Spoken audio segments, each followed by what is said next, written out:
வணக்கம். இன்றைக்கி நம்ம ரொம்பவே சுவையான பைனாப்பிள் ரசம் எப்படி வைக்கிறதுன்னு பார்க்கலாம் வாங்க.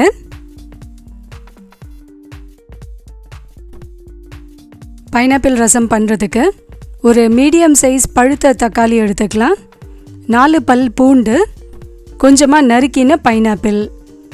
இப்போ இது எல்லாத்தையும் மிக்சியில் போட்டு தேவையான அளவு உப்பு, 1 ஸ்பூன் ரசப்பொடி சேர்த்து இதை மிக்சியில் நல்ல ஒரு ஸ்மூத்தான விழுதை அரைச்சி எடுத்துக்கலாம்.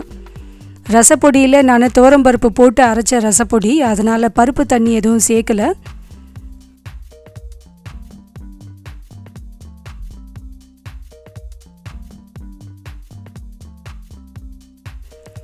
இப்போ இது மிக்சியில் நல்லா விழுத அரைச்சாச்சு.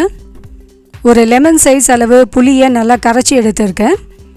இந்த புளி தண்ணி கூட நம்ம அரைச்சி வச்சுருக்க அந்த தக்காளி பைனாப்பிள் விழுது அதையும் சேர்த்துட்டு, நமக்கு ரசம் எந்த அளவுக்கு தேவையோ அந்த அளவுக்கு தண்ணியை சேர்த்துட்டு கொஞ்சமாக மஞ்சத்தூளும் சேர்த்து இப்போ இதை நம்ம கொதிக்க விட போகிறோம்.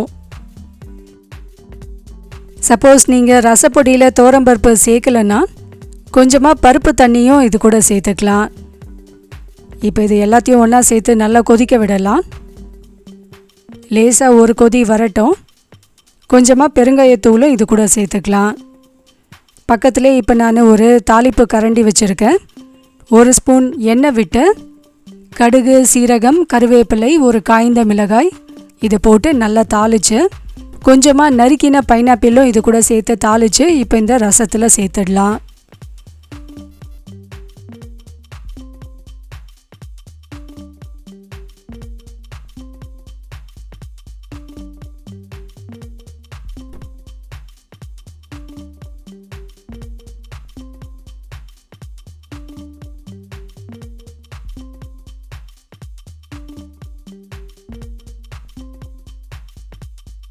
கடைசியாக இதில் கொஞ்சம் நறுக்கின கொத்தமல்லியை சேர்த்துக்கலாம்.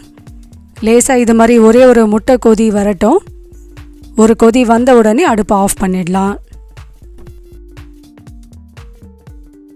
ரொம்பவே கமகமன்னு சூப்பரான சுவையோட நம்மளோட பைனாப்பிள் ரசம் ரெடி ஆகிடுச்சு. இந்த ரெசிப்பியை கண்டிப்பாக ட்ரை பண்ணி பாருங்கள். பசி இல்லைன்னு சொல்கிறவங்க கூட இதை கொஞ்சம் சாப்பிட்டாங்கன்னா ரொம்பவே பசியை தூண்டி விட்டுடும். ரொம்ப டேஸ்டியான இந்த ரெசிபி உங்கள் எல்லாருக்குமே பிடிச்சிருக்கோன்னு நினைக்கிறேன். பிடிச்சிருந்தால் லைக் பண்ணுங்கள், கமெண்ட் பண்ணுங்கள். தேங்க்யூ.